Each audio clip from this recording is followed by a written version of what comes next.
Students, आज हम नया टॉपिक लेते हैं राष्ट्रकूट वंश। अब तक हम पढ़ रहे थे उत्तर भारत के राज्य। उत्तर भारत के बाद में आज शुरू कर रहे हैं हम दक्षिण भारत के राज्य। ये दक्षिण भारत के राज्य हैं। दक्षिण भारत के राज्य ये भी हम दक्षिण भारत के 600 ईस्वी से 1000 ईस्वी तक हमारा जो सिलेबस है ना, भारत 600 ईस्वी से 1000 ईस्वी उसी भारत में ले रहे हैं। और भारत में हम उत्तर भारत के पढ़ चुके थे। उत्तर भारत के गुर्जर, प्रतिहार, चौहान, चालुक्य, परमार, इनके बारे में पढ़ चुके थे। अब है दक्षिण। इस समय दक्षिण भारत में भी बहुत से वंश थे, परंतु जो इम्पोर्टेंट है राष्ट्रकूट, चोल, चालुक्य, पल्लव, ये 4 ही करेंगे। पर इन दक्षिण भारत के राज्यों को आपको बहुत अच्छे से देखना पड़ेगा। आप कल सभी दक्षिण भारत के जो राज्य हैं कौन कौन सा है, एक तो राष्ट्रकूट, राष्ट्रकूटों के बाद में एक हम देखेंगे इसी में पल्लव, अच्छा इसी में देखेंगे चालुक्य, और एक देखेंगे चोल, चालुक्य, चोल। इनको आप कल आपके फेयर रजिस्टर में नक्शा बना करके लाओगे आप, और नक्शा में आप ये दर्शाओगे कि पल्लव कहाँ शासन कर रहे थे, चालुक्य कहाँ कर रहे थे, चोल कहाँ कर रहे थे, राष्ट्रकूट कहाँ कर रहे थे। यदि नक्शा दक्षिण भारत को हमें इन शासकों को समझना है तो इनका नक्शा बहुत ज़रूरी है। तो कल आप कॉपी में बना के आना। ये जो राष्ट्रकूट है ये इन सब के उत्तर में था। दक्षिण भारत में जो विंध्याचल पर्वत है उसके दक्षिण में सबसे पहले राष्ट्रकूट ही पड़ता है। और राष्ट्रकूट और चालुक्य, देखो एक बात बहुत विशेष ध्यान देना, ये राष्ट्रकूट और चालुक्य एक ही जगह पर होते हैं और इनमें संघर्ष चलता है, इनमें संघर्ष चलता है। तो आप नक्शा सहित बहुत ध्यान से समझना है आपको ये। चलिए आज हम शुरू कर रहे हैं राष्ट्रकूट वंश। राष्ट्रकूट वंश को हम पहले पढ़ चुके थे गुर्जर प्रतिहार वंश में। जब हम गुर्जर प्रतिहार वंश पढ़ रहे थे उसमें हमने पढ़ा था एक त्रिराष्ट्र संघर्ष, और त्रिराष्ट्र संघर्ष कन्नौज को लेकर के हुआ था 3 ताकतों के बीच में। उत्तर पश्चिमी भारत के थे गुर्जर प्रतिहार, पूर्वी भारत के थे बंगाल के पाल, और दक्षिणी भारत के राष्ट्रकूट के मान्यखेट के थे राष्ट्रकूट। वहाँ आपने राष्ट्रकूट शासक पढ़े हैं, आपको ध्यान होगा। वहीं हमने पढ़ा था कि त्रिराष्ट्र संघर्ष की शुरुआत तो की थी गुर्जर प्रतिहार शासक वत्सराज ने। वत्सराज ने पाल वंश के धर्मपाल का जो प्रतिनिधि शासक था कन्नौज में, उसको हटा दिया था और धर्मपाल को भी पराजित किया था। पर उत्तर भारत से राष्ट्रकूट गया और राष्ट्रकूट ने वत्सराज को बुरी तरह पराजित किया। जाबालीपुर में अपनी राजधानी लेकर के गया था और उधर धर्मपाल को भी पराजित किया और धर्मपाल ने दीनता स्वीकार कर ली थी। तो ये है राष्ट्रकूट वंश, जिससे आप पहले से ही परिचित हो। फिर आगे आपने और पढ़ा था इसी त्रिराष्ट्र संघर्ष में कि नागभट्ट द्वितीय को पराजित किया था। नागभट्ट द्वितीय को गुर्जर प्रतिहार शासक ने पराजित किया था। आप बता सकते हो किसने किया था? गोविंद तृतीय ने। गोविंद तृतीय ने, याद करना, पहले हमने पढ़ा था। और इंद्र तृतीय ने पराजित किया था महिपाल प्रथम को। ये बात हम पढ़ चुके हैं। चलिए अब मैं राष्ट्रकूट को आगे बढ़ाता हूँ, पर एक बात जरूर रखना, पल्लव, चालुक्य, चोल, राष्ट्रकूट, इनका नक्शा जरूर देख के आना। कल मैं भी बनवाता हूँ आपसे और आप खुद देख के आएंगे, तभी ये टॉपिक समझ में आएगा। तो देखो ये जो राष्ट्रकूट थे, ये राष्ट्रकूट वातापी के चालुक्यों के सामंत थे। सामंत थे किसके? चालुक्यों के। एक बात याद रखना, चालुक्यों को समाप्त करके राष्ट्रकूट वंश की नींव पड़ी, क्योंकि ये राष्ट्रकूट चालुक्यों के सामंत थे, और अंत में राष्ट्रकूटों को समाप्त भी चालुक्यों ने किया। इनको समाप्त भी चालुक्यों ने किया। देखो, एक ये याद कर लो, इनकी राजधानी मान्यखेट थी। राष्ट्रकूटों की राजधानी कहाँ थी? मान्यखेट। एक इनकी भाषा कन्नड़ थी। राष्ट्रकूट शासकों की भाषा है वो कन्नड़ थी। और एक इनका मूल निवास स्थान दक्षिण भारत में लाटूर है। दक्षिण भारत में लाटूर। चलो, तब पहला वेरी वेरी इंपॉर्टेंट प्रश्न लगाओ, वेरी वेरी इंपॉर्टेंट। इसका संस्थापक कौन था? राष्ट्रकूट वंश का संस्थापक था दंतिदुर्ग। दंतिदुर्ग। और दंतिदुर्ग का ही दूसरा नाम क्या है? दंतिवर्मन। एक बार पुनः सुन लो, इसका संस्थापक कौन है? दंतिदुर्ग। और दंतिदुर्ग का ही दूसरा नाम क्या है? दंतिवर्मन। कब से कब था? 752 से 756। और दंतिवर्मन ने चालुक्य शासक कीर्तिवर्मन द्वितीय को हरा करके राष्ट्रकूट वंश की स्थापना की।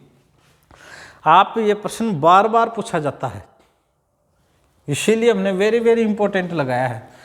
कुछ तो ऐसे वंश होते हैं, कैसे कि उसका संस्थापक कौन था? इसका संस्थापक कौन था?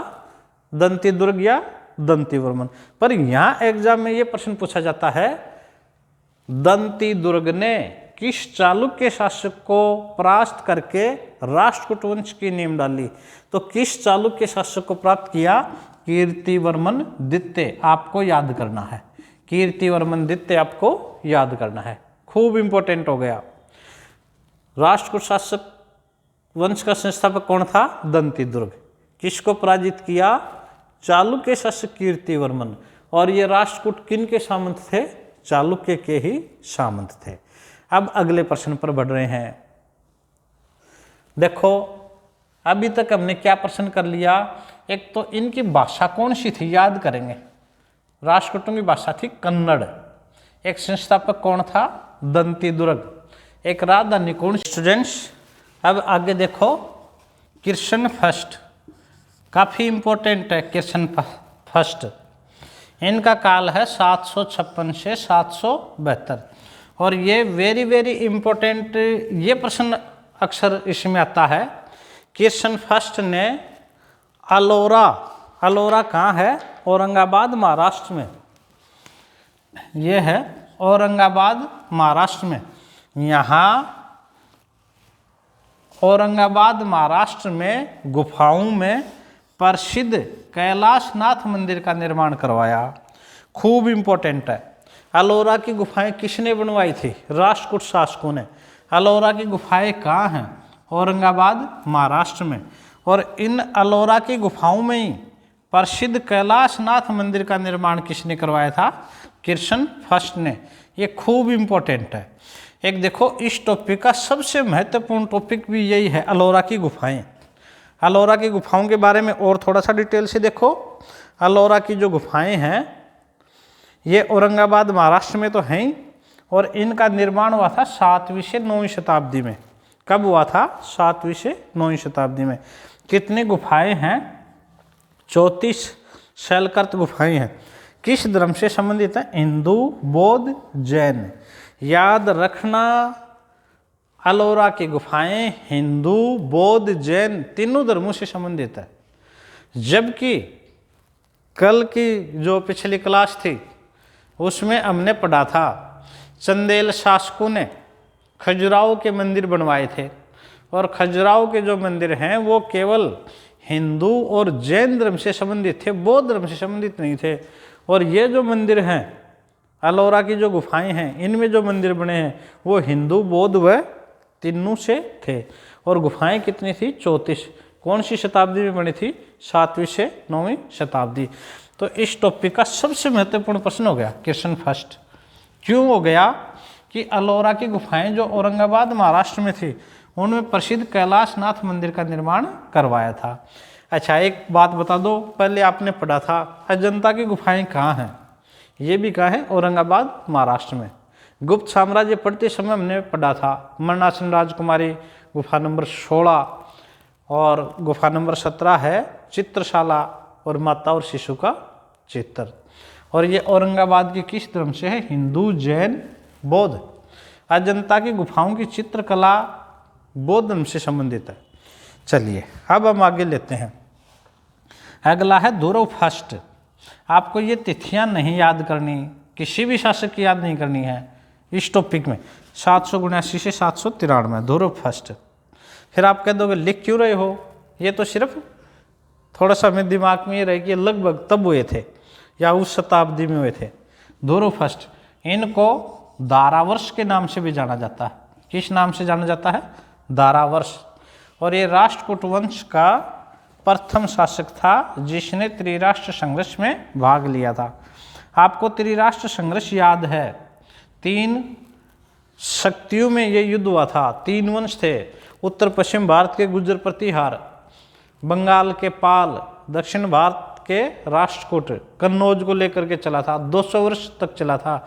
जीत किसकी होती? गुर्जर प्रतिहारों की। शुरुआत भी गुर्जर प्रतिहार शासक वत्सराज ने किया था। पहला पाल शासक था धर्मपाल और पहला राष्ट्रकूट शासक था ध्रुव फर्स्ट। तो इसका पहला प्रश्न यही है, राष्ट्रकूट वंश का प्रथम शासक था जिसने त्रिराष्ट्र संघर्ष में भाग लिया, और इन्होंने वत्सराज जो गुर्जर प्रतिहार शासक था इसको पराजित किया, धर्मपाल को।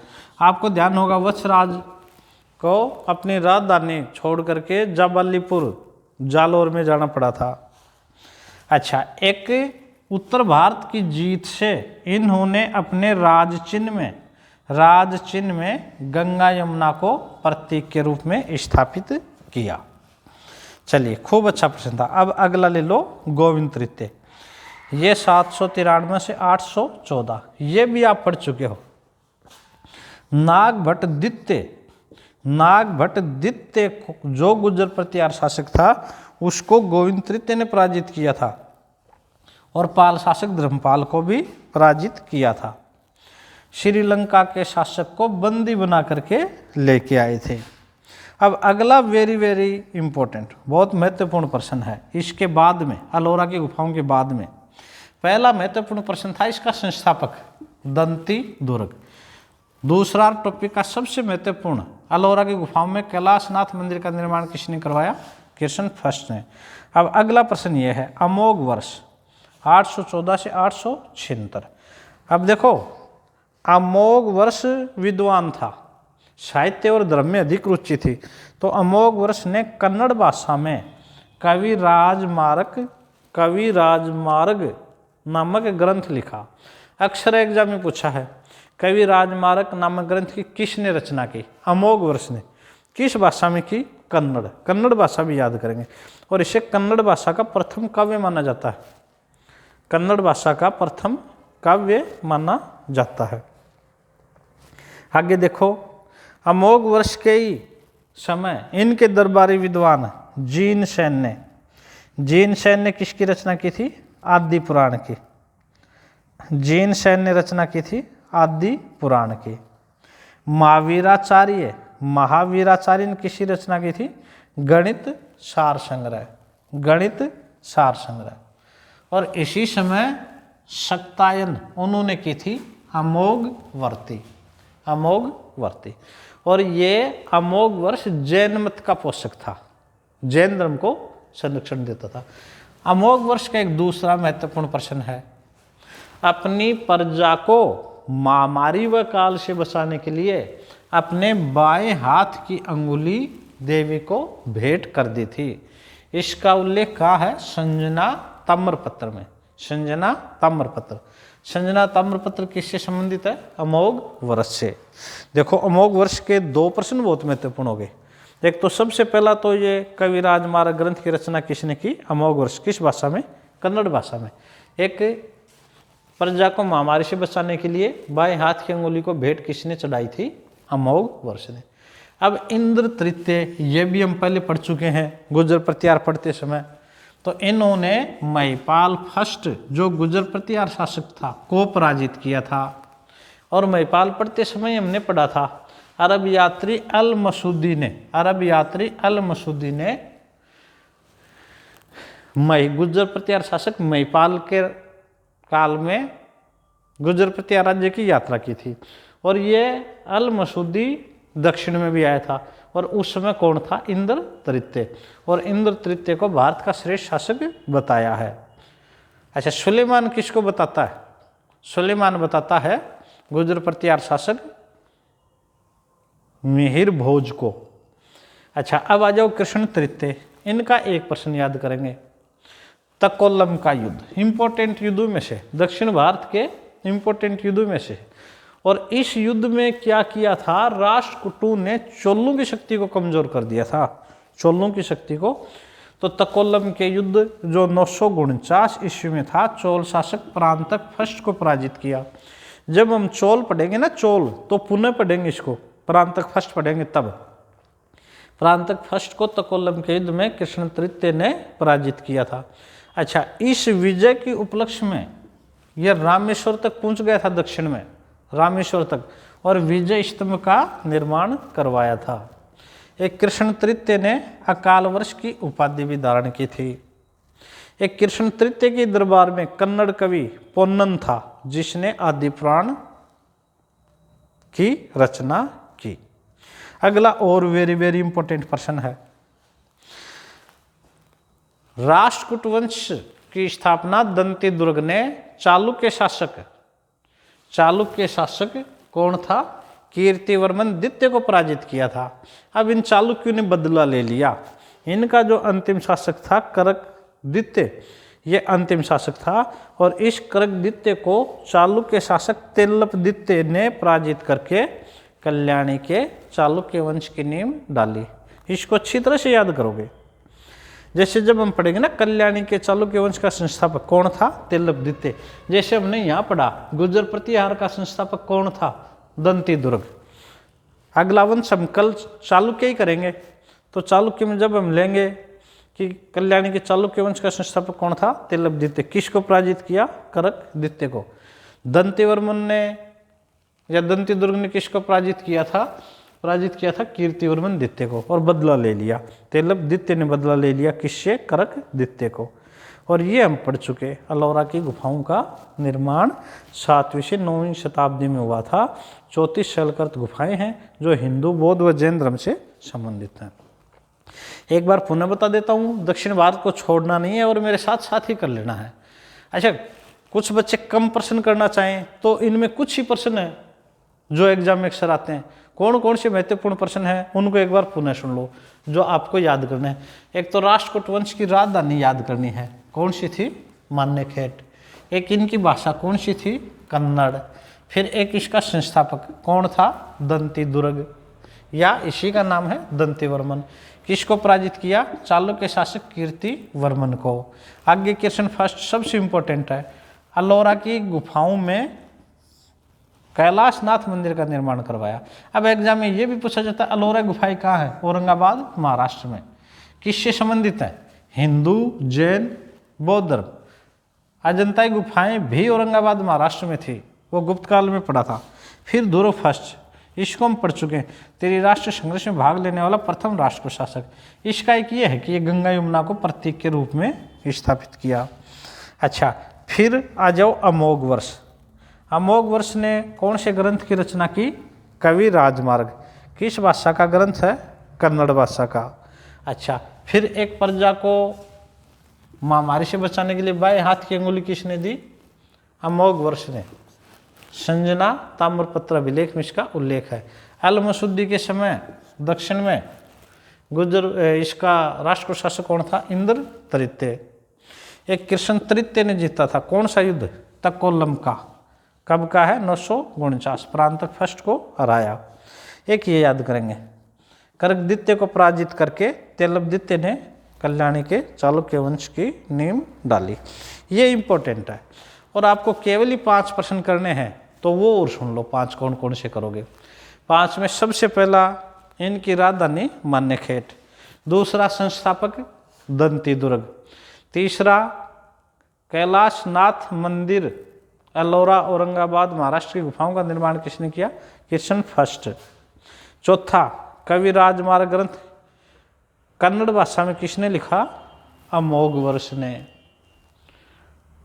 और एक प्रश्न ये, अपनी अंगुली देवी को भेंट किसने चढ़ाई? ये चढ़ाई थी अमोघ वर्ष ने। 5 प्रश्न हो गए। और करो तो कृष्ण तृतीय का तकोलम का युद्ध। इसी के साथ हमारा ये टॉपिक पूरा होता है। और कल आप चालुक्य तैयार करके रखेंगे, चालुक्य और नक्शा। आपके पास जो भी किताब है, जो भी गाइड है, आप उनसे पढ़ के इसको तैयार रखो। और एक ये सारे जो यहाँ जो चीज़ें लिखी गई ना, केवल नोट्स लिखे गए इंपॉर्टेंट, जो आपको एग्जाम की दृष्टि से याद करने के लिए। तो इनको आप सभी अपनी कॉपी में लिख लोगे, फिर कॉपी में लिख लोगे और नोट्स जरूर बनाएंगे। एग्जाम के महीना भर पहले, 2 महीने पहले इन्हीं को दोहराएंगे बार बार।